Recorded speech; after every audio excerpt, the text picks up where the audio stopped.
Very good morning, children. Again, we are going to touch the same chapter, that is Geography chapter 2, Physical Features of India. Dear children, in the last videos we have seen two main points of the physiographic divisions of the country. They are the Himalayan mountains, the northern plains. Now, going ahead, we shall see the next point of the physiographic division, that is the Indian desert. Dear children, the Indian desert lies in the western margins of the Aravalli Hills. The land is arid and dry. No water body is there except a small river, that is Luni.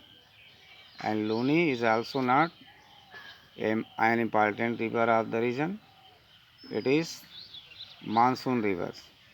In the monsoon season, it gets some water. After that, it goes to dry for whole years.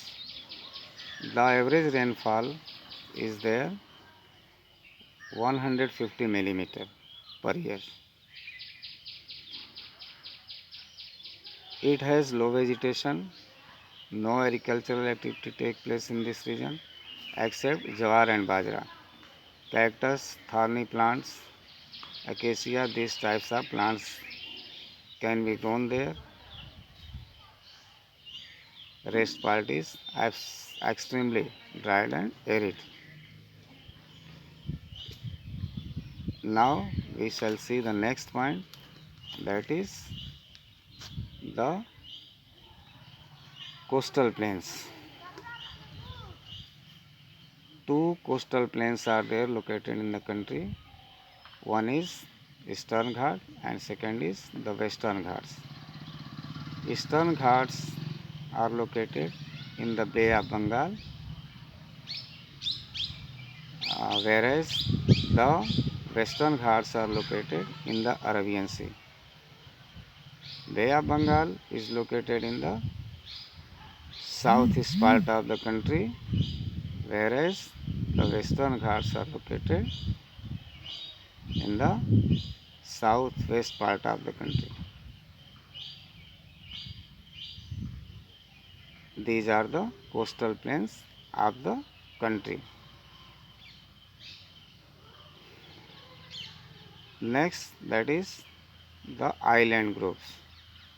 Two island groups are there in the country, Lakshadweep and Andaman and Nicobar. Lakshadweep is located in the Arabian Sea. Andaman and Nicobar is there in the Bay of Bengal. It is believed that these two island groups are very rich in flora fauna.